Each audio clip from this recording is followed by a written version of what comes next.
Alright, it's time. Are you guys ready to cry? Love and depression. We can set water afire, but we love him anyways.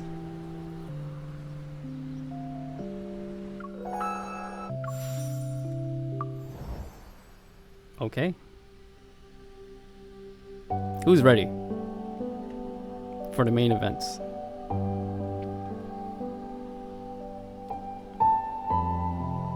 Well, let's just get started.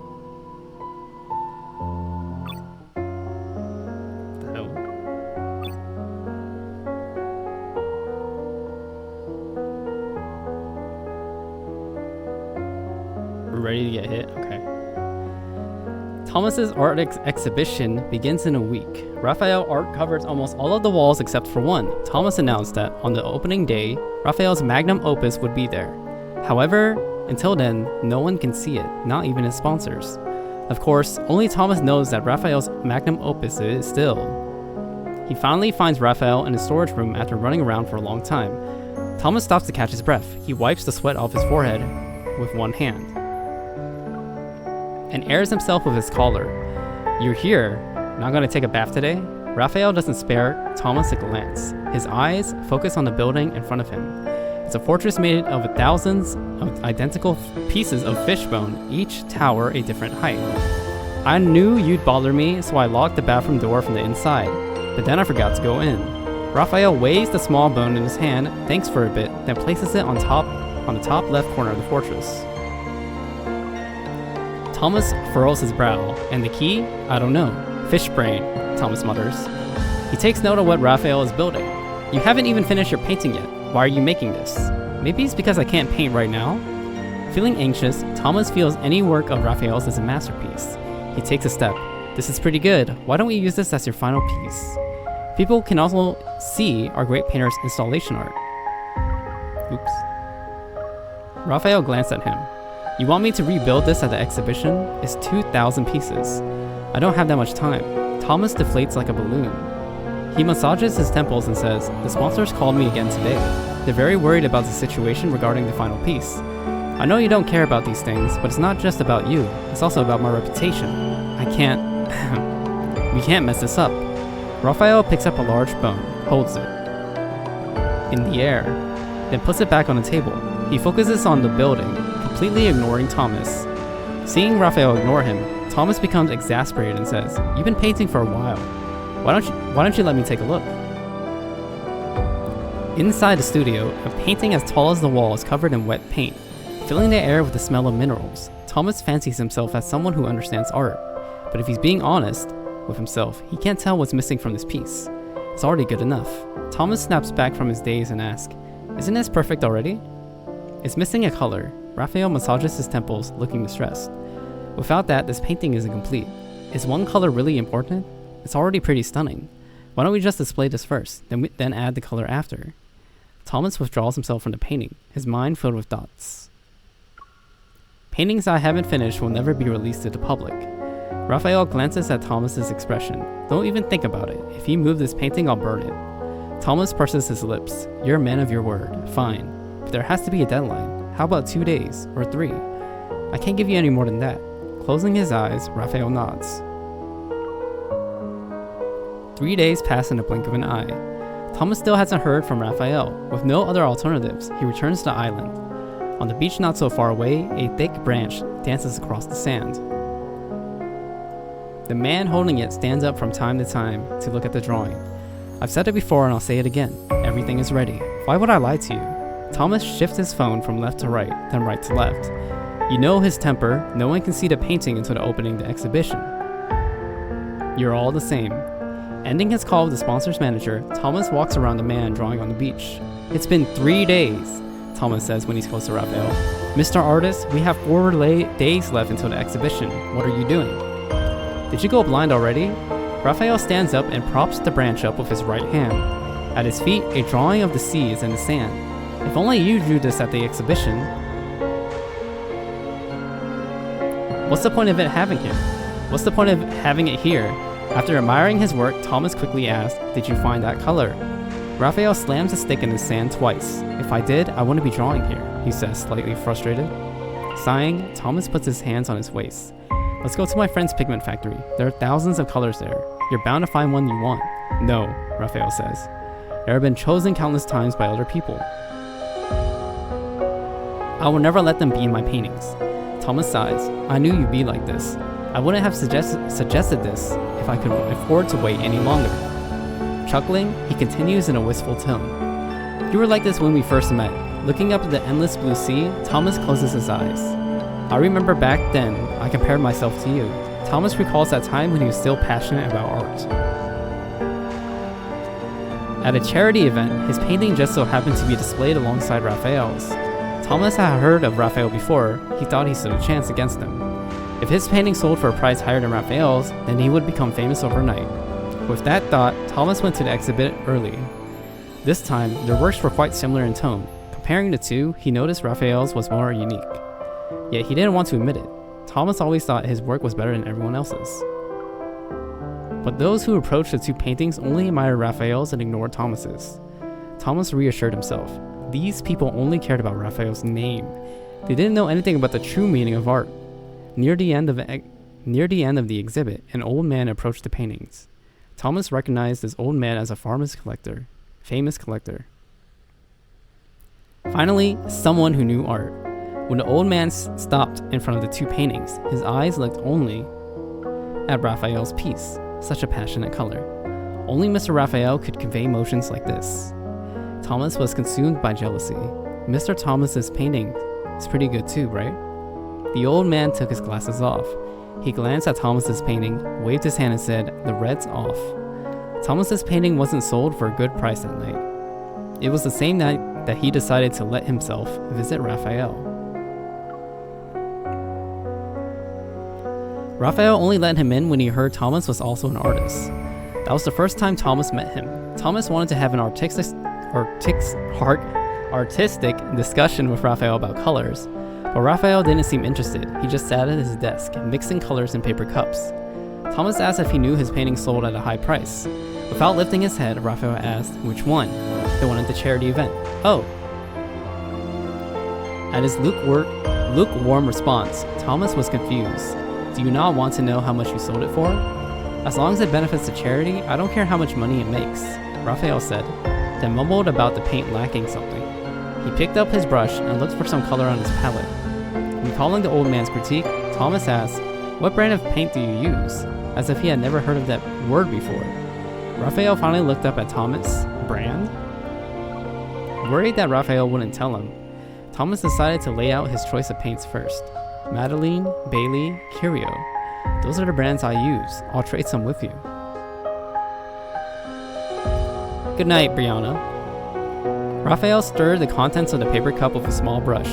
It took him a while to say, "Thanks, but I can make it myself." Thomas took a deep breath. Is this the attitude of a famous artist? "How did you make the red in your painting then?" he said. Rafayel made a line on a piece of paper with the paint from the paper cup. Satisfied, he looked up at Thomas again. "Are you here because you want to learn from me?" Hearing this, Thomas felt a little irritated, but he knew that to learn the truth, he had to let go of his pride. "If you tell me, I'll make you even more famous." Rafayel took the paint he mixed to his canvas. "I don't paint for fame." Thomas returned to the present, opening his eyes to gaze on how the waves lap the sand. He feels sentimental. After that, "I studied business to become your manager. To be honest with you, I was stunned the first time I saw your work. I couldn't believe that someone as talented as you existed. So I believe in your talent. You wouldn't be stopped by artist's block.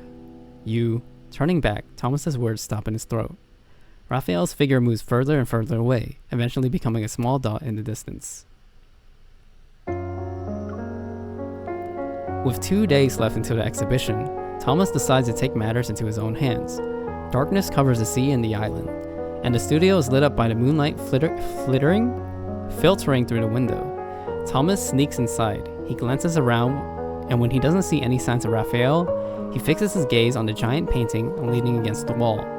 His footsteps are silent as he moves toward it. He puts on the gloves he brought with him, kneels, and tries to pick up the painting. He's trying to steal it? What? Right at this moment, someone comes out from the shadows. The air is filled with the sound of a match being lit. Thomas shouts, What are you doing with that match? Rafayel glares at Thomas. If that painting moves even 1 centimeter, I will light it on fire. Okay, fine, don't do it. Thomas takes several steps back. Rafayel, match in hand, stands near the painting. His gaze doesn't leave Thomas. With the match so close to the painting, Thomas's heart almost jumps out of his chest. Hurriedly, he says, I moved it at most 9 millimeters, and hasn't moved a centimeter. You can see for yourself. Rafayel's gaze shifts, but he doesn't look at the painting. Rather, he stares at Thomas's feet. Move, you're stepping on my conch. The wooden board Rafayel has slept on since noon rests in a corner. Thomas turns on the light and moves it aside. How can you sleep on it? Are you seriously doing this just so you can guard your painting? The lights flicker. Thomas notices what Rafayel is holding, a conch he's never seen before. He clicks his tongue, puts his arms on his waist, and glares at Rafayel. There are 2 days left until the exhibition, and you're here trying seafood? Rafayel looks at Thomas for a few moments before he says, Do you think of nothing else other than eating nature's creations when you see them? Thomas takes a moment to think. You want to use it as paint? Yep. Rafayel wipes the conch with the utmost care. The color I need might be in here. Thomas, after a moment of shock, grabs Rafayel's arm. Then what are you waiting for? Hurry up and start painting. Rafayel pulls his arm away and says, I can't paint right now. It'd take me at least 3 days to get the paint out. 3 days? Thomas felt as though he had been struck by lightning. Taking deep breaths, he asks, Is it possible to extract the color in 1 day? Rafayel pats Thomas's shoulder. Nope. Excitement fades from Thomas's face.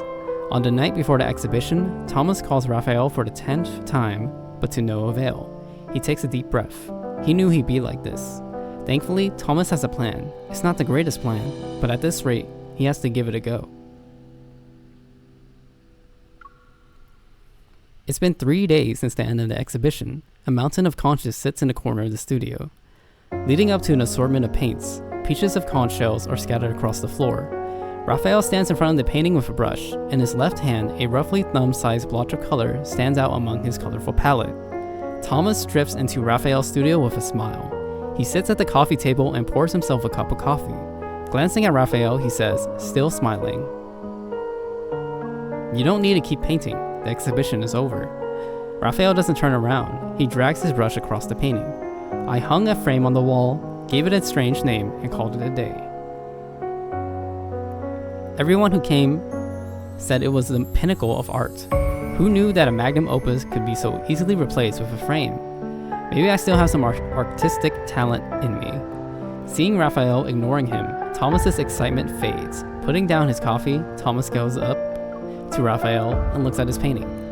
There are a few more touches of reddish purple in Rafayel's painting. It's the same bright color that's on his palette. Thomas furrows his brow. Is this the color you've been looking for? Yes, Rafayel replies.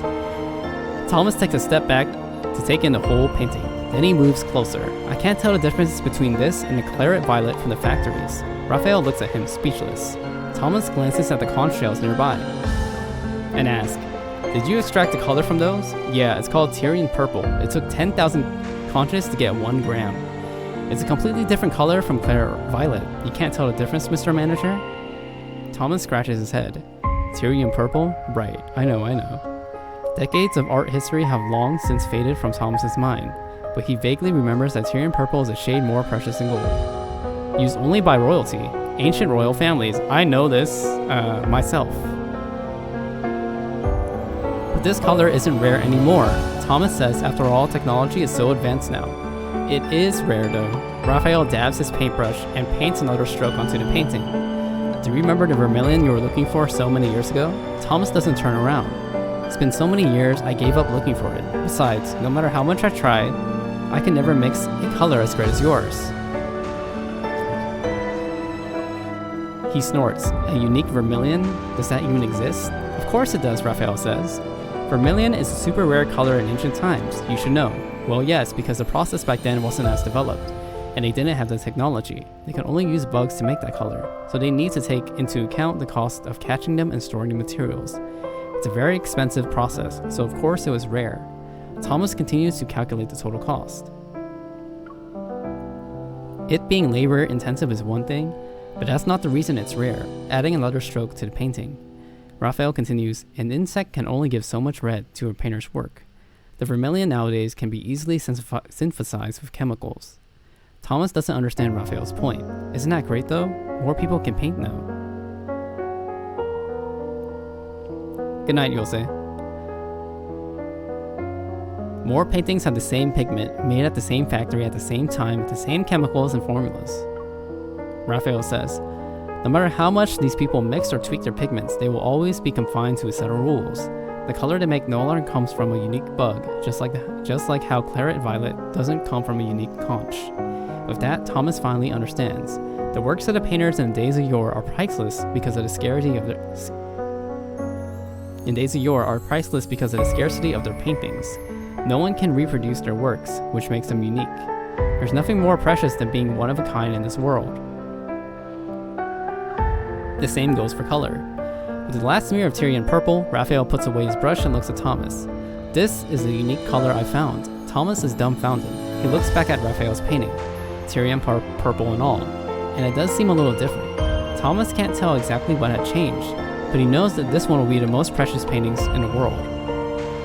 A few months later, Rafayel's painting is displayed in a grand exhibition. A young and inspiring artist stands in front of the artwork and sneers, They say the most fantastical part of this piece is the reddish purple, but I don't see the difference between this one and the one I mixed with normal paints. After sending a businessman away from a smile, Thomas frowns. He walks up to the painter, straightens his posture, and says, "Let me tell you, sir, this painting before you with that reddish purple is painted by the one and only Mr. Rafayel. He extracted this unique color from 10,000 conches. Completely different from the manufactured one in your painting. That's what makes this shade fantastical, and that's one of the reasons why Mr. Rafayel is legendary."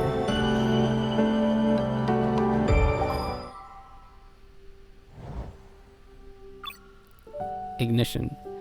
Wait, what's the name of this? Addictive Pain. This year's summer in Lincoln City was tranquil. That is, until one fateful night, a masterpiece named Illusion made a grand entrance and stirred the art world. The name Rafayel surged like a tidal wave, striking the soul of every artist in Lincoln. His influence, just like his artwork, swiftly blazed through the entire art community.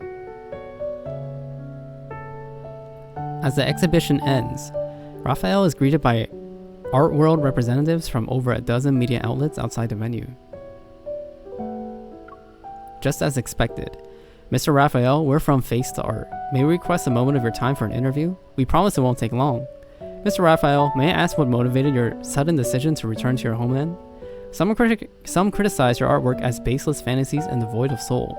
What is your response to that?" Rafayel maintains a slight smile, remaining silent and aloof, contrary to his elegant demeanor. His red suit exudes a fiery passion as intense as burning flames. Persistent reporters still try to dig deeper, hoping to uncover secrets the public is even more curious about. "Mr. Rafayel, would it be alright to ask where you come from? Some speculate that you're actually royalty from a certain maritime civilization. An island?" Rafayel continues to walk, a faint smile playing on his lips. "Atlantis, maybe?" "Your work does embody a certain romantic charm." This question is answered amid the laughter of the reporters. Before getting into the car, a crowd races to the roadside. A person asks, "One final question, Mr. Rafayel. Why did you choose to come to Lincoln City?" A fleeting, elusive glimmer flashes in Rafayel's eyes, so brief that no one catches it. Lincoln City and the people within it invoke a sense of wonder for me. Can you describe that feeling? With a momentary lapse in his aloof smile, Rafayel speaks earnestly, like spice smeared on your hand on the tip of your tongue. "So it's a flavor, is it?" Rafayel steps into the car and shuts the door. He offers no clear answer to the rhetorical question, nor does he intend to get an answer. Only he knows it's not a matter of taste, but a sense of perception, an addictive, painful kind. The phone on the bedside table vibrates, waking Rafayel from his sleep in the hotel room. Overnight, his inbox is flooded with a variety of invitations and visitation requests. Most of these are from various art organizations, media outlets, and individual artists. He scrolls down, flipping through several pages before his finger abruptly stops. shining a spotlight on Lincoln City's universities, interviews with student representatives from 34 different majors. The out-of-place headline instantly captures his attention. University. She should still be a college student. Someone forwarded this email to him. Rafayel taps on it and examines each photo. Before he finishes, he pauses. In the photograph, the student representatives of the university are all smiles, radiating joy and optimism. Behind him is a building with a glass spire, on which hangs a sign bearing the name of the university. At the same time, he receives a new message from the sender of this email. University of Lincoln, that's where the person you're looking for is. There's a knock on the door. Rafayel silences his phone and rises from the bed. Here's your mail, sir. Please take it. The hotel's robot stays, says. Standing at the door, its metallic, blocky hands hold a stack of letters. Unsurprisingly, it's not just a bunch of emails that arrive, but also a flood of physical letters. Rafayel takes them, returns to his room, and tosses them onto the table. He's still thinking about what kind of excuse he should use to show up at the University of Lincoln. A renowned artist, wandering aimlessly through the campus each day and inquiring about the whereabouts of a particular girl, is likely to make the headlines in no time. It would be best to carry this out in secret. As he thinks, he inadvertently looks at the several invitation letters for lectures. His gaze lingers on them for a moment. A thought spontaneously springs to mind. The University of Lincoln's Art Center, crowned with a glass spire, houses Rafayel's lecture in its largest auditorium, capable of accommodating many people. The aforementioned artist sits on the stage. As he wraps up his extraordinary lecture about his art, he sweeps his gaze over each face in the audience below. She is in this school, possibly within reach. However, it's a pipe dream to think that someone he's been chasing after for many years would willingly appear here. Mr. Rafayel, can I ask you a question that's not related to the lecture? A student's voice from below the podium pulls Rafayel out of his hazy thoughts. Rafayel adjusts his sitting position. Sure. I heard you're not particularly fond of discussing your artistic philosophy in public, even turning down invitations from professional arts institutions. So why did you agree to give a lecture at our school? Is there something here that particularly appeals to you? The student grins, suggesting that his line of questioning is far from over. Is your ex here? A sudden uproar fills the entire lecture hall. After a while, as the students slowly quiet down, Rafayel responds, maybe. Just as the cacophony is about to subside, noise surges again like a wave rising from the ocean. Rafayel pretends to share in their joy. His eyes, filled with laughter, slowly shift to outside the window. After the lecture ends, Rafayel leaves the auditorium. The dean of the College of Fine Arts invites him to the office for tea, and incidentally brings up the matter of signing on as a visiting professor. The campus is lush with greenery, with students moving back and forth. Rafayel feels a little better as he walks down these streets. However, the tranquility doesn't last long. Thank you, but I'd like to take a stroll on my own and soak in the atmosphere of the campus. Hold on, there's one more thing. Inside a private booth on the second floor of the Nest, Rafayel lounges on the sofa, idly playing with a coin in his hand. It's not easy to secure a meeting with a renowned up-and-coming artist. The person seated across remarks, his greeting laced with hidden implications. Rafayel doesn't look at him as he places the coin on the table. As long as you can provide valuable info, there will always be an opportunity for us to meet. The lecture at Lincoln University was very popular. It seems you received my email. As the man speaks, he pulls out a file. He opens it, takes out some photos, and places them on the table. Here's what you requested. Quite a few people are keeping an eye on her. From what I can see, some have been planning for years. They're setting things into motion. The threads of fate have already spun a web around her. You're entering the game late, but if we act immediately, we might just get the upper hand by catching others off guard.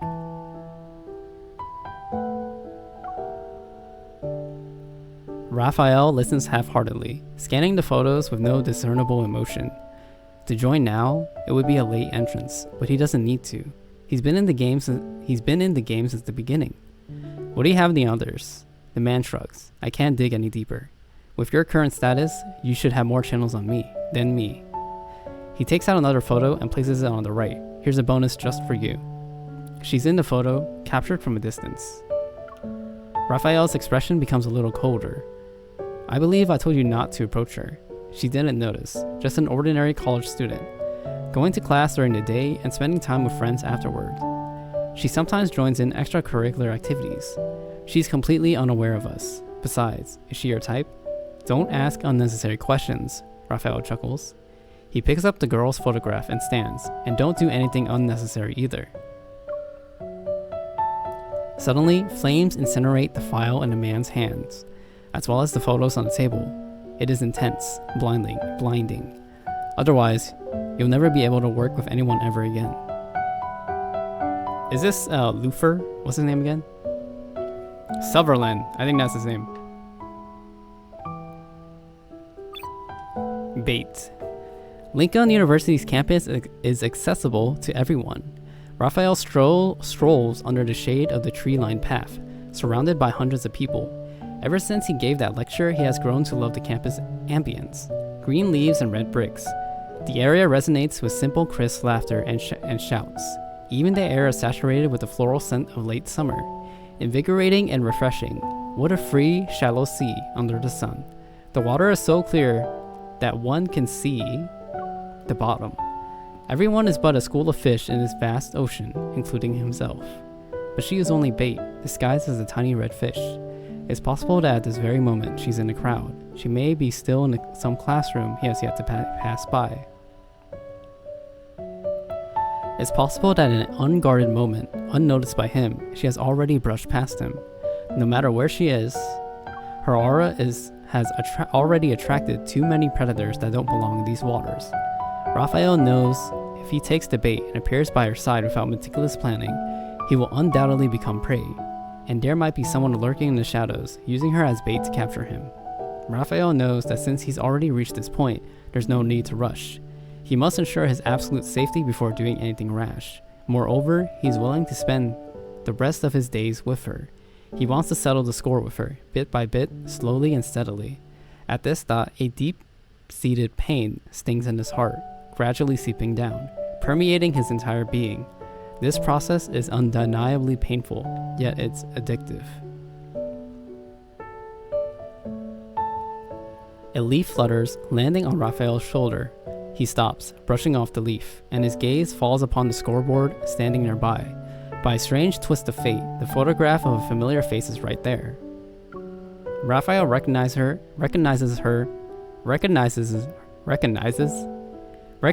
her at first glance so many years later. This photograph is clearer than any he had seen before.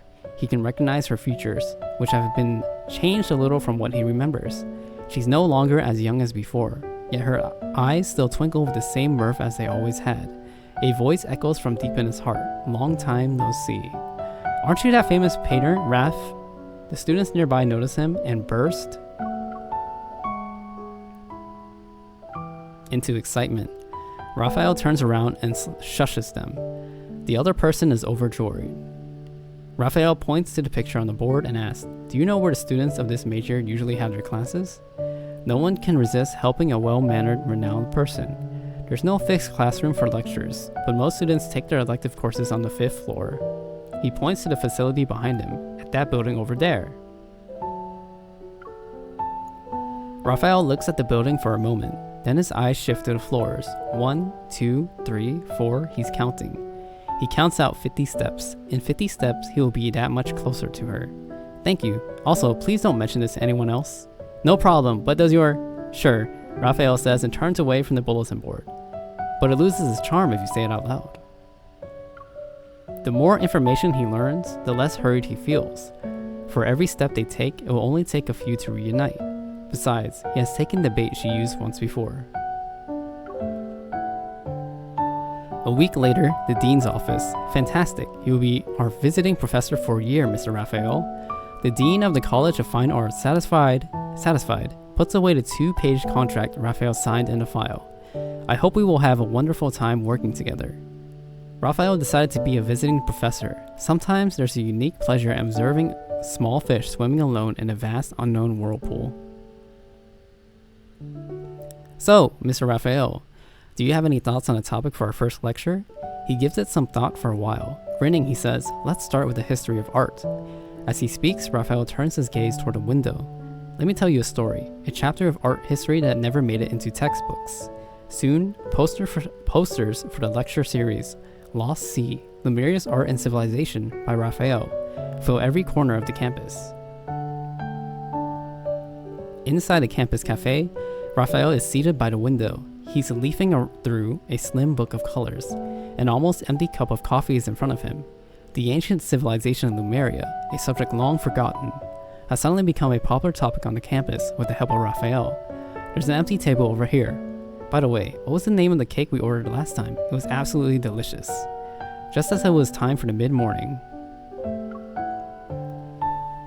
break, a group of girls arrived and settled down in the seats behind him. I think it's sea salt cheese?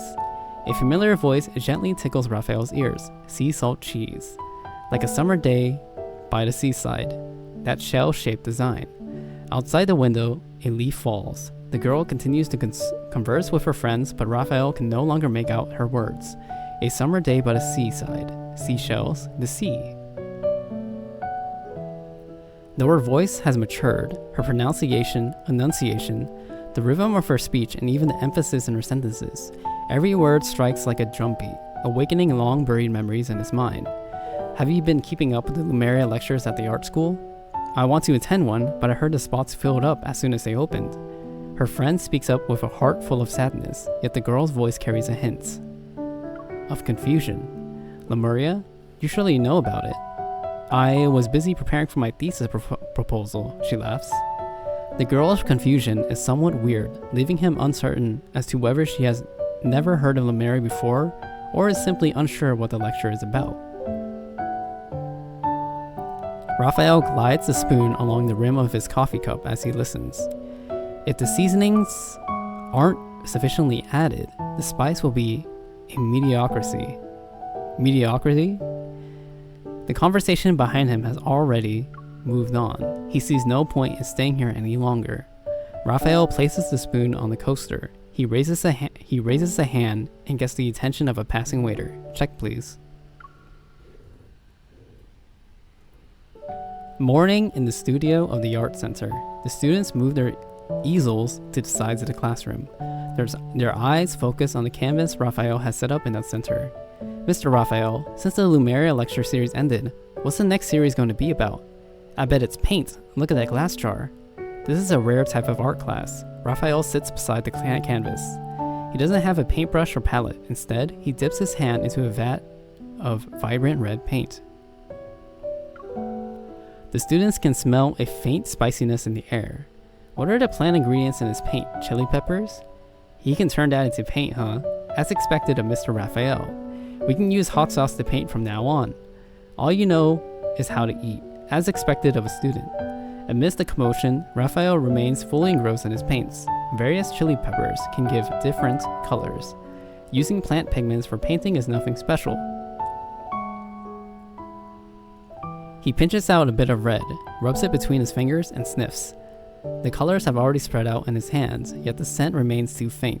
It hasn't reached the level he desires. Spiciness is a sensation, not only perceivable by the mouth, but also by the skin. It's similar to painting. Rafayel applies a stroke of red onto the canvas. Color is also a sensation. If we only rely on our eyes to judge, it becomes superficial. Colors not only shift with the changing light of different times, but they also appear entirely different in the eyes of various creatures. That's why creating art and who's appreciating art are of great importance. The students exchange glances. It's a simple principle, yet coming from Rafayel, it feels like it means something else. Mr. Rafayel, in your eyes, is this not red? Do you only see the color red? Rafayel smiles but doesn't continue the conversation. The students, understanding his unspoken cue, tactfully steer the topic in a new direction. Mr. Rafayel, how long do you plan to stay in Lincoln City? Can we still contact you after you finish your work here? Yeah, when do we have another exhibition? On the canvas, varying shades of red are gradually layered. The pain from the spice seeps through his fingertips. beginning to stimulate an excited nerve. Perhaps he will remain in Lincoln City for a long time. After all, he has yet to formally invite an art appreciator, and his paint is still not properly mixed. The perfect moment will happen in the distant future. Oh my god. Hold on, give me a second. Well, at least the story isn't as sad as Zane's so far.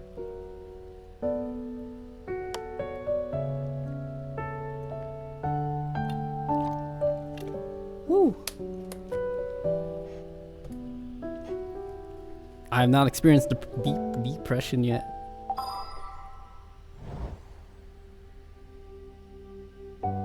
Siren Song. Uh-oh, that music.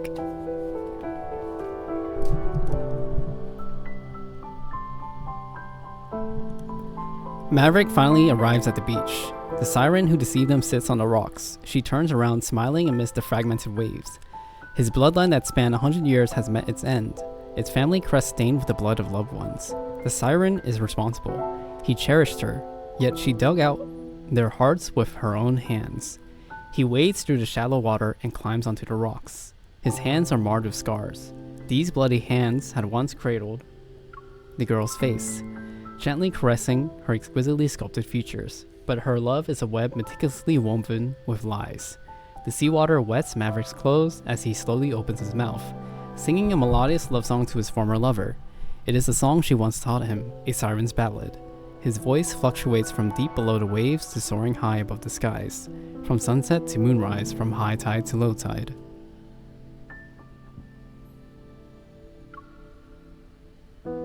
He sings with such passion that even the siren is captivated by his enchanting voice. Step by step, he approaches her, caressing the bloodstains on her face that have yet to be washed away. He embraces her, whispering tenderly in her ear as he reveals the hidden dagger concealed in his sleeve. He plunges it into her heart when the song reaches its climax. Crimson curtains descend like a cascade of blood, the lingering echoes of the ballad resonating within the vast opera house. On stage, the man portraying Maverick gracefully bows, his dim eyes hidden behind a mask. Only then does the audience awaken from the enchanting melody, erupting into a thunderous applause. He will surely be the rising star of the opera world, a prodigy. I've already come up with the headline. Let's call it Resurgence of the Siren's Voice, Royal Opera House 10th Anniversary Performance. Just as everyone showers him with endless praise, a piercing scream seems to shatter the glass dome of the building, like claws tearing through a magnificent robe. Mr. Fallen. He's dead. Behind the curtain, Rafayel leans against the backstage door, shutting out the cacophony. He closes his eyes and takes a few deep breaths. Finally, he can be himself. A searing pain throbs in his throat, pulsating in tandem with his heartbeat, rapidly stimulating his nerves. As he touches his Adam's apple, he pulls out a new tie from his leather briefcase. The smooth satin entwined between his fingers. The cool texture gradually envelops his neck. It's like sheathing a blade. The stage is adorned with a velvet carpet symbolizing the sea. His leather shoes step upon it, absorbing all the background noise. This performance is far from over. Attention please. Non-essential personnel, please evacuate immediately. As a renowned private detective from a prominent family-owned local business, Lewis also received an invitation to tonight's performance and is now pushing against the frantic crowd. He manages to calm himself and sneaks through the stage entrance. He hides beside the stage lights behind the curtain, observing the situation. In the center of the VIP box, the deceased is now surrounded by barricade tape, still maintaining the seated position from when he watched the show. With his smile, he looks like the sculpture of a murder victim. Louise senses something breathes by him. Someone is walking on the stage, behind the curtain. He pulls back the curtain, but he only catches a glimpse of a person lowering the brim of their hat, disappearing through the exit.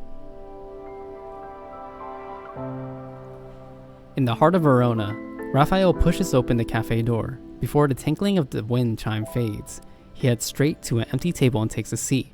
A few high school girls dressed in uniform sit by the window. You can always get the hottest gossip from girls around that age. Have you heard about what happened when they performed Siren's voice? A person enchanted by the Siren's ballad will ultimately die with a smile. Mr. Fallon had no external injuries or signs of poisoning. The police haven't found any clues. Maybe that opera singer really is the god of the sea. He took his revenge. I heard his name is Rafayel swipes through the news on his phone. It overflows with reports about the performance and Mr. Fallon's unexpected death. As if not finding the news he wanted to see, he returns to the home screen. Rafayel sips his Americano. By the time the cup is half empty, he hears high heels clack against the floor, accompanied by wind chimes. He doesn't look up. You're late? Again. Talia takes off her scarf and sits across from him. Be nice to your aunt. I rushed over as soon as the performance ended. Do I have to buy you a drink? Talia nods, as though it's a given. One velvet latte. Thanks. Seeing Rafayel remain unmoving, she taps the newspaper on the table a few times. I'm not a cheap voice teacher, you know. Rafayel turns around and orders the latte. He's about to hand it to Talia when his hand pauses. The stuff. Did you bring it? It's in my bag. She tries to take the drink, but Rafayel pulls it back. With no other choice, Talia takes out a stack of documents from her bag and pushes them to the center of the table. Only then does Rafayel put down the latte. He starts flipping through the pages. Well, aren't you grumpy? Talia drinks the latte and watches Rafayel intensively read the documents. And after hesitating for a moment, wanting to fill the silence, she says, I watched your performance on that day too. Rafayel still doesn't look up. Yeah? Have you gotten used to Verona yet? It doesn't matter. I'm just here for now. His expression remains unfazed, but Talia notices him jotting down names with an intensity that makes his pen nearly pierce the paper. She wants to say more, yet struggles to find the right words. After that incident in Lemuria, Rafayel changed. Talia felt she could no longer recognize him. If the Rafayel of the past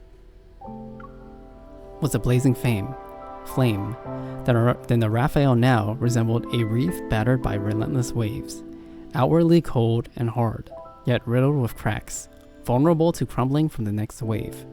Lost in thought, Talia realizes Rafayel has already stowed the documents away. He's putting on his suit jacket and getting ready to leave. She quickly grabs his wrist. Rafayel turns around. You got other leads? No, Talia says, shaking her head. There's an international art exhibition in Verona next week. Rafayel is silent. She continues, I remember you used to like painting. I thought you might be interested. Rafayel remains quiet for a long time. Uncomfortable, Talia feels a stifling anxiety. I know you'll handle everything. I just hope you... Kay is dead. We hold the sea moon ceremony for him last Saturday. Rafayel gazes out the window. Kay is dead? Who's that? I'm assuming this is like a parallel universe stage opera Rafayel too. Something in the distance. Talia springs to her feet. What? Not every Lumerian survivor can wait. He turns his face away, his eyes glimmering. Perhaps he's shedding tears, but Talia isn't sure. It would be the only info he exchanged for the day, and now it's Talia's turn to fall silent. What exactly is right? She doesn't know anymore. They only have each other as family now, yet, at this moment, all she can do is watch. Watch through the window as Rafayel leaves, alone. It's just pre-main story? Oh. People look out the cafe's window to see the streets while Louise looks into the cafe from the outside. Under pressure from the public, the police hurriedly closed the case. They ruled illness as the cause of death, but Mr. Fallon's family paid Louis several times the usual fee to continue the investigation. Louis recognizes the woman inside the cafe. With her hair adorned with a gilded hairpin, she's Talia, a renowned soprano. He had previously been commissioned to investigate her. Despite being a celebrity, there's not much information about her personal life. She has no known relatives or lovers either. What a surprising turn of events. Mr. Mo seems more intriguing than he had initially thought. Louis begins to look forward to a confrontation with him, and not just for the fee. As a detective, encountering a worthy adversary is always the most exhilarating part of the job. A mix of curiosity and admiration often transcends duty. As he muses, the man leaves the cafe, his demeanor as nonchalant as ever. Louis's feet act faster than his mind. He hurries after him, his hand instinctively reaching for his camera. He forgets for a moment that, as a private detective, remaining unseen is paramount, but as the man heads into an alley, he vanishes into darkness. This is the second time Louis has missed him. Frustrated, he stops in his tracks. Suddenly, flames ignite from the end of the alley. Speak. Why are you following me? This might be the day Louis is closest to the truth. At a fancy restaurant, Louis takes a seat directly across from Rafayel. If you answer a few questions, I promise I'll stop following you. How does that sound? Rafayel doesn't respond, which Louis interprets as a consent. Do you like myths, Mr. Rafayel? My favorite is The Killer Song. How absurd. Realizing there's no juicy gossip, the mother and daughter at the next table over refocus their attention on the corn chowder in front of them. But I heard it was altered over time. Lois murmurs, you must be familiar with the original story. Am I correct, Mr. Rafayel? Rafayel eats slowly, a knife in one hand and a fork in the other. He cuts the meat on his plate with the elegance of the upper class. I have no interest in writing fairy tales. That's fine, Louis says with a smile. Let me tell you a version I'm quite fond of. Legend said the siren was not a graceful woman, but a charming, handsome merman. Contrary to the stories and operas, he met a woman on the beach, but she took his tail and cut off his scales. At death's door, the siren sang a mournful elegy. Ultimately, the woman on the shore passed away with a smile as he sang. Rafayel takes a spoonful of soup. Cool. It's all he has to say after hearing the story. Naturally, Louis isn't content to leave it at that. I think this version is too plain, so I took the liberty of rewriting it. People lured by the siren's ballad don't die peacefully. Their smiles are just the mark bestowed by the siren. Instead, as they near death, they witness bizarre visions as they're plunged into endless torment. A blue pattern representing the siren appears on their chests, is a constant reminder of the sins they committed against the sea. What do you think? Very creative. Rafayel remains unimpressed. Thank you, Lois says. But Mr. Rafayel, Louis says, do you really think the story is done? I added a bit. The siren returns to the sea, believing everything has ended, but he discovers his underwater kingdom has turned into ruins soaked in blood. His people have either vanished, turned into a bloody foam, or were kidnapped. His homeland has turned into a silent, deserted city overnight. Oh, and as for the name of this underwater kingdom, Lemuria. Louis enthusiastically narrates his addendum of the story. At that moment, the chef serves them their meticulously plated final dish, a fish lying amidst white rosemary. Rafayel still doesn't speak, chewing slowly. He stops for a long while, seemingly savoring the flavor. What is it, Mr. Rafayel? There's a bone. Louis pulls out an old document and pushes it toward Rafayel. It reads, in 2034, an underwater city was unearthed in the ocean southeast of Lincoln City. It was confirmed to be the ruins of Lemuria, confirming Lemuria's existence. My story isn't just pure imagination. Any thoughts, Mr. Rafayel? Maybe you shouldn't be a private detective. Rafayel pushes the document back. His aloof facade seems impenetrable. But Louis, still determined, tries one last time. There is a part I still haven't figured out, which is, when the siren returns to the beach, how does he exact his revenge on those responsible for Lemuria's destruction? Louis pulls out a hefty personal file and places it on the table, all while observing Rafayel's expression. This time, Rafayel doesn't feign disinterest. He starts flipping through it. I think he'd first learned from them. Really? Louis is taken aback. He fails to find any mistakes in this man. Other than Rafayel's smile, nothing seems to be amiss. Despite that, he's even more perplexed by Rafayel's response. He's gotta study their wits and cruelty, you know? Rafayel stands up and departs, leaving only that statement behind. This is the third time Louis feels he's gotten a hold of something, yet he still finds himself empty-handed. Way too visual. The young boy sits alone in the middle of the coral reef, softly humming Siren's ballad. Waves lap the shore, staining it dark red. The color blends almost seamlessly with this bloody setting sun in the distance. Those who deceived him have long since sailed away on their massive ships, laughing all the while. Siren's ballad isn't a song of revenge, it's an elegy sung for Lemuria. Rafayel shakes the droplets of water from his hair. He feels like he's still underwater. The dying cries of his people echo in his ears, fizzing and crackling like a broken record that's being grounded into pieces. Something in his chest howls, urging him to open his eyes and avenge them. Rafayel wants to stand up, yet at the same time his body is ensnared by the dark undertow. In darkness, the shadows of those he personally laid to rest emerge and drag him down, lower and lower into the depths. The bathtub's water is heavy, really heavy. Torn between various forces, it's as if he's being split into two. Don't be scared. Amidst the chaos, Rafayel hears his mother's voice. He remembers last Saturday. He pushed Kay's wheelchair out of the hospital room, all the way to the beach. Hang in there, I'll bring everyone home. But Kay shook his head, looking at the sea. I can't stand it anymore. They took away my scales and drew my blood. Over and over again, I'm no longer Lemurian. The doctor told him in private that Kay was on his last legs. He wasn't sure what had kept him through such agony until now. The boundless land and sky had once been the dream of many Lemurians, yet they couldn't have imagined it turning into a never-ending nightmare. The remaining Lemurians also disappeared. They promised Kay they'd perform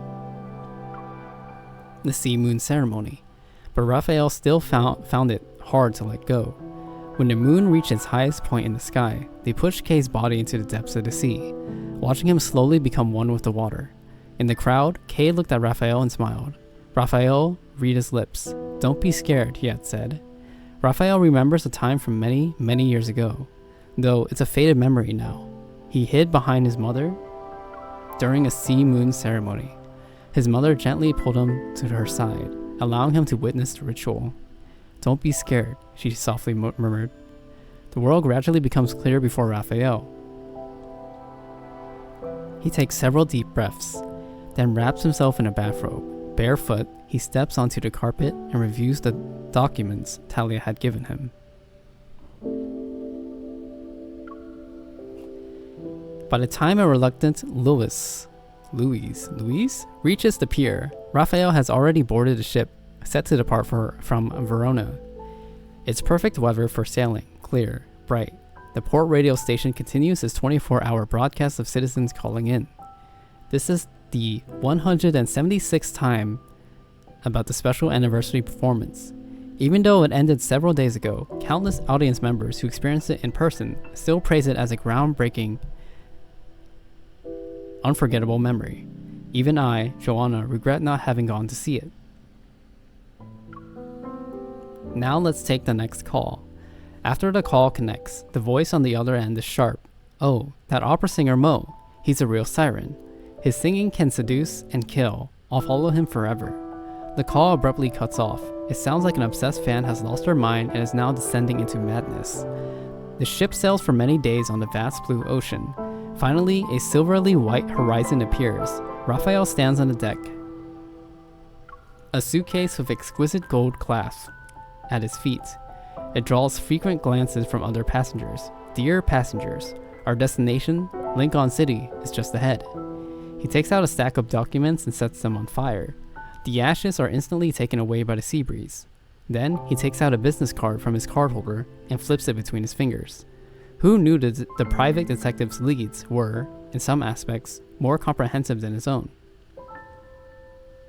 Alright, I'm getting off the ship now, he says. The seagull that had followed him all the way reluctantly leaves his shoulder. Approaching the beach, a sea's breeze stirs. A photo from Rafayel's breast pocket is blown away. But before it can go too far, a seagull snatches it with his beak and returns it to him. Rafayel gazes at the girl in the photo, a smile gracing his lips. He pets the seagull. I'll give you some tasty snacks next time. Huh? Okay, so the first anecdote was kind of basically Thomas being jealous of Rafayel, showing how creative he is. The second story is him becoming a professor to look for us, the MC, right? And then the third story is a prelude.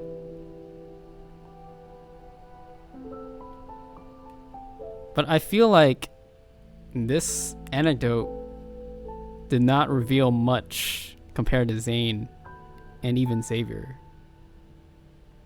Actually, that's not true. This anecdote revealed more about like events that happened, but I don't think it reveals. It gives me more questions than answers, to be honest. Because in the second,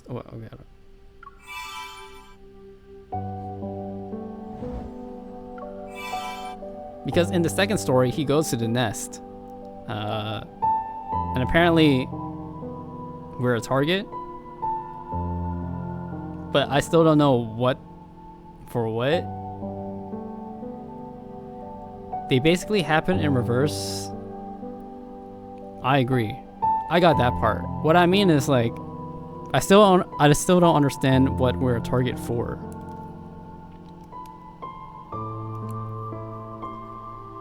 It's basically implying that Rafayel remembers us in his sea god life or his past life, unless it's the same person. You know what I mean?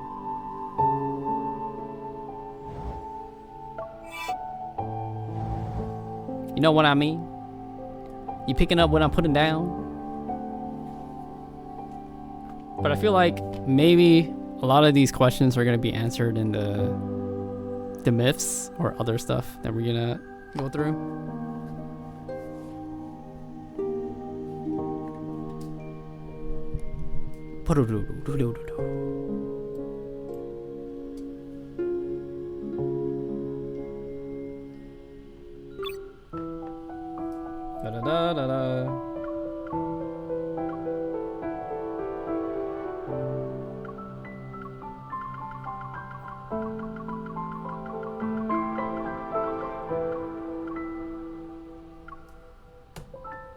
Because we're introduced to Talia. Okay, what was the contents of this? Maverick.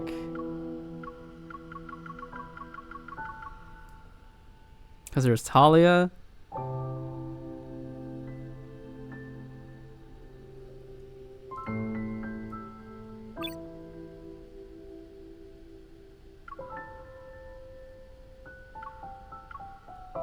Basically, I still don't get it, to be honest.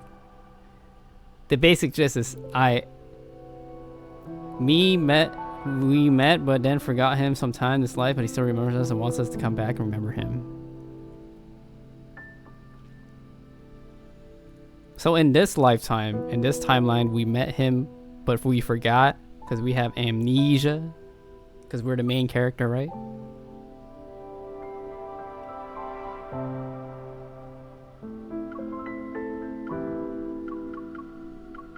I don't really understand the siren stuff in the story. A siren was not a graceful. What do the sirens have to do with Rafayel wanting revenge? Because it was obviously like a clear something. I'm not picking up what they're putting down for the siren parts, because they keep referencing sirens, right?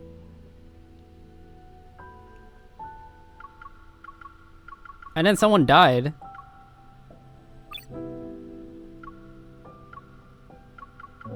And then someone died at the beginning. Mr. Fallon. Jimmy Fallon. Jimmy Fallon died at the beginning, and it seemed like Rafayel didn't even care. Unless Rafayel was the one who killed him, right? So that's what I mean. I'm just like, I'm more confused than... This anecdote gives more questions to me.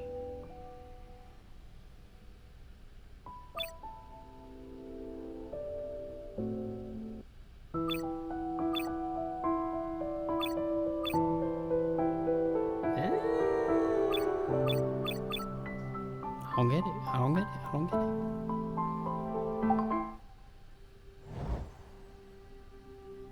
But like, oh shit. It's also implied that somehow like, what is it?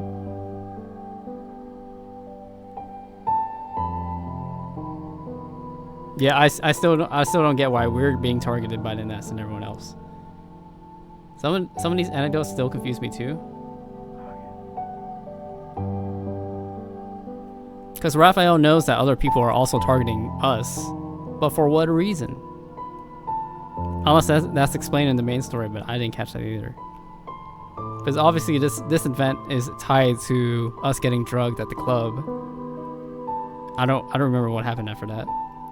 Because we drank the black contract drink, and then I thought that's why we got drugged. But apparently, and then Rafayel meets Sutherland. I don't understand that.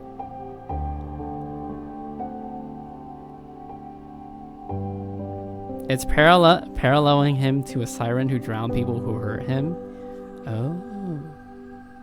Oh, is that why the Lois was like, oh, I think the siren was actually a merman?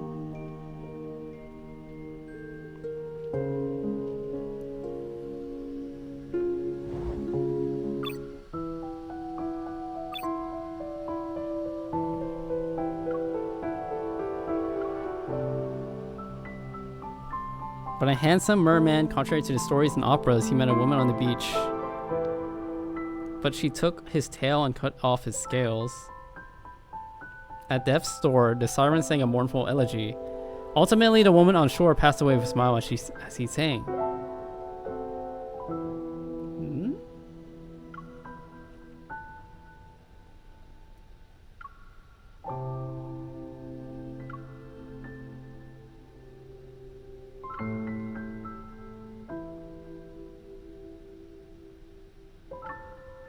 I don't get it.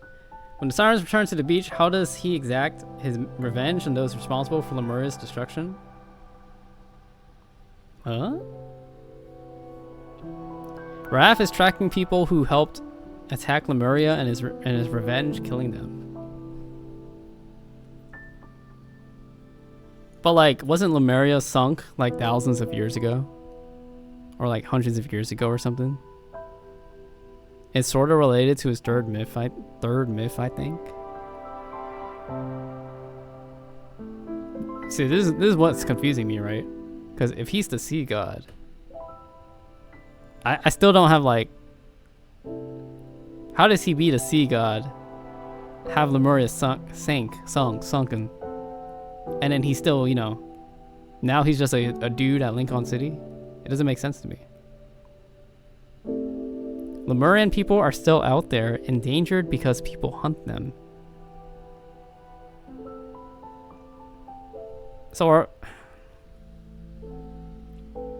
But Lemurian people have like a human form?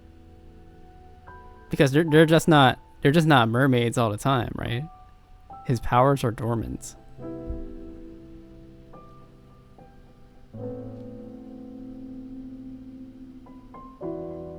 Suppressed powers?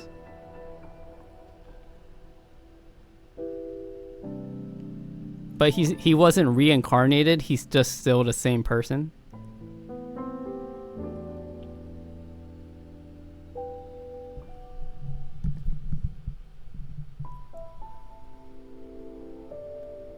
That's part of his main story, awakening the sea god in him. Oh. Think kind of like Little Mermaid, but like edgy. Oh, okay. That kind of makes sense. But you also said we have like So we have amnesia because we do know him in our lifetime. Because I just assumed it was like a past life kind of thing. Another past lifer. I just assumed that we have past lives with all of the love interest. And unfortunately, or fortunately, they were all reincarnated at the same time. And now we have a roster. Right? Pretty much.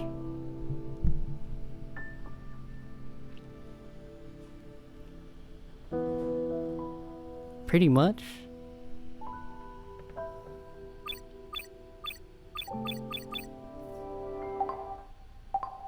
Oh shit. Alright, so tomorrow's gonna be Silas. Ooh. Does he only have one?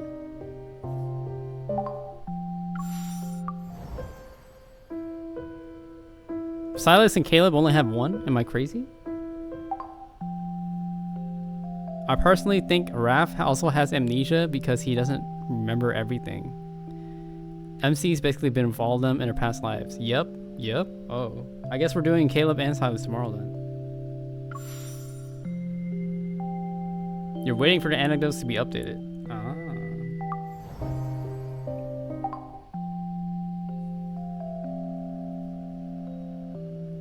They both only have one. Alright. Well, I've been streaming for 6 hours, so I'm gonna go eat some fried chicken. Have fun in LA Star. Thank you for coming in, Feathered. Hello, pilots. See you guys again tomorrow.